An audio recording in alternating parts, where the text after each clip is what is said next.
Chapter 6. The Doctor, Rory and Amy were making plans.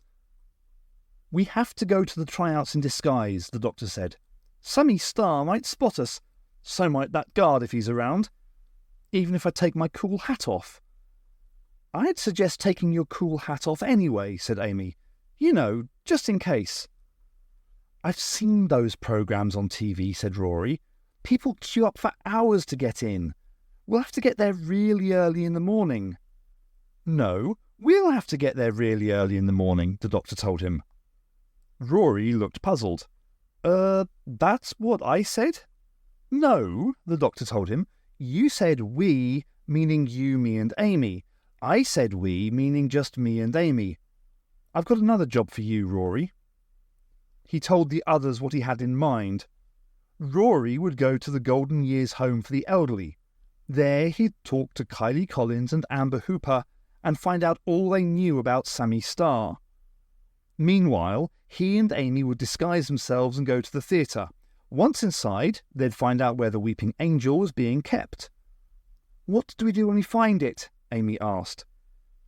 "Good question," said the Doctor. "Great question, in fact." He stopped.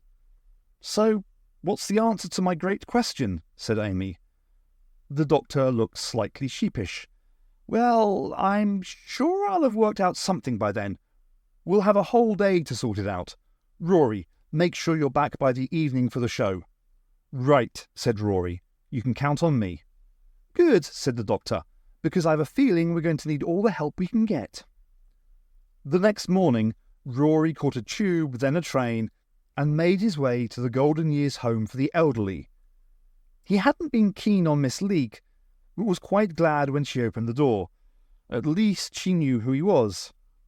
"I was, just passing," he said stiffly.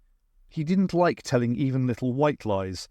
"So I thought I'd pop in and see how Mrs. Collins and Mrs. Hooper are today." Miss Leake beamed at him. "Oh, it's the nice young man from last night. Well, now, aren't you sweet? Come on through. They'll be so thrilled." She led him into a large room. High-backed chairs were all around the edge, each with a tiny table next to it. Every chair held an elderly person, and every table held a cup of tea. A TV set blared in one corner, but no one was watching it. They were all staring ahead at nothing. Although the sun shone brightly, the French windows onto the garden remained firmly shut. "Mrs. Hooper, Mrs. Collins, I've brought a visitor for you," shouted Miss Leake. "Isn't that nice? They're very pleased to see you," she added to Rory, even though they hadn't even looked at him. I'll be okay from here," Rory said, hoping to get rid of her. To his relief, she just patted his hand and left the room. He went over to the two elderly ladies who were sitting next to each other.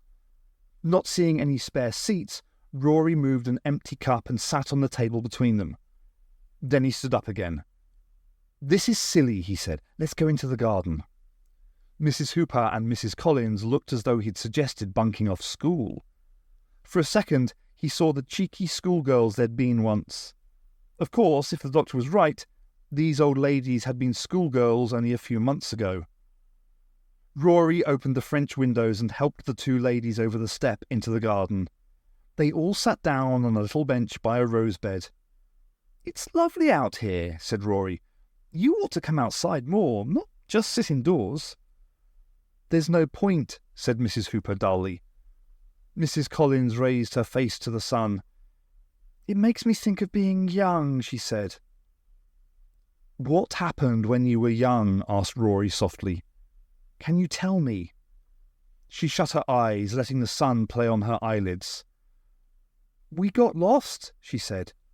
"Lost," Mrs. Hooper echoed. "We were so lost." "That's what I want you to tell me about," said Rory. "I want to hear about the time you were lost. It was Sammy Star, wasn't it? It was him who sent you back in time." There was silence. Rory didn't want to rush them, but after a few seconds asked again, "Was it Sammy Star who sent you back in time?" Mrs. Hooper gave a loud gulp. Rory looked at her and found to his horror that she was crying. Both ladies were crying, huge choking sobs. Please don't cry, he said helplessly. Mrs. Collins smiled. In fact, Rory could now see that they were both smiling through the tears. He was surprised. You're not upset? He asked. It was real then, Mrs. Collins whispered. It really happened. We're not mad, said Mrs. Hooper. We were never mad. Of course you're not mad, said Rory. If you knew some of the things I'd seen... No, you're really not mad. It really happened, all of it. We had to forget, Mrs. Hooper went on. We could never talk about it. It felt like it was a dream from long ago. You saw Sammy Starr, though, said Rory. Miss Leake said you saw the poster and kept talking about him. You knew who he was, didn't you? He was just part of a dream, someone we might have seen long ago. Then the dream came true. Rory leant forward. Please, will you try to think back? It could really help. So long ago, Mrs. Hooper shook her head. It was so long ago. We had to forget. It was long ago for them, Rory knew, but it was happening right now too. Somehow he had to get them to recall the past. It might save some other girl from going through the same thing. He had a sudden thought. The missing poster of Amber Reynolds. He didn't think he'd given it back to the doctor. Had he folded it up and put it in his pocket? Yes, there it was. He pulled out the poster and unfolded it. Then he handed the paper to Mrs. Hooper. Amber Reynolds, he said. Was that you? She put out a nervous hand but stopped, seeming too scared to touch the picture. Reynolds, she whispered. That was my name, before I married Albert. Think back, said Rory softly. Think back to who you were then, to what happened to you. Mrs. Hooper wiped her tears away. Then, after taking a deep breath, she spoke. It was Max. Rory was puzzled. He had not heard of a Max. Was this Max in league with Sammy Starr? What did Max do? He asked. She smiled. Oh, he was so lovely. He would run up and give me a great big lick when I came home from school. Oh, Max was your dog, said Rory in relief as he figured it out. I loved him so much. He was my only friend. Dad hit me. Mum let him. Max cared, though. He loved me as much as I loved him. Then... Yes, Rory asked as she paused. Then my dad sold him. That was the thing that made me run away. He was my dog and my friend, and my dad sold him. A stranger came to the front door and offered him loads of money for Max, and my dad said yes. That's awful, said Rory. She nodded. I thought I could earn lots of money in London. Then I could find the stranger somehow and buy Max back. Instead, I got lost. I never saw Max again. I hope he was happy. Tears ran down her cheeks again, and this time she didn't brush them away. Rory gave her a few moments with her long-ago grief. Then he asked, What happened then? What went on when you got to London? She didn't answer. Please, he tried again. I have to know. The doctor's counting on me to find out. The doctor? Said Mrs. Hooper at last.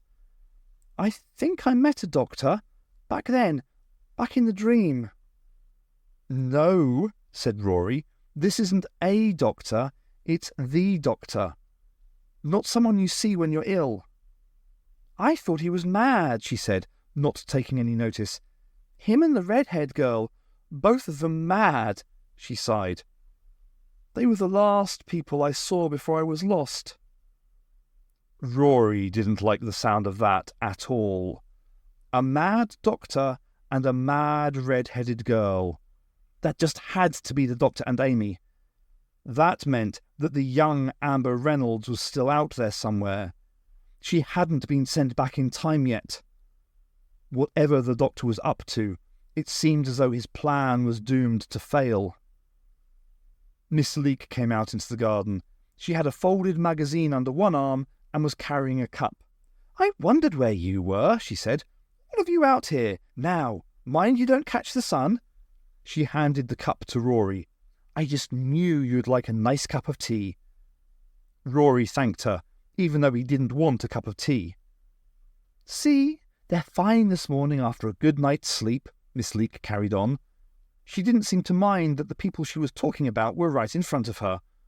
Waving the magazine at the two women, she said, "Look, that nice sunny star's going to be on TV soon."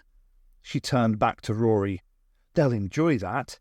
It'll make up for all the silly upset at the show yesterday." Rory didn't agree, but he nodded.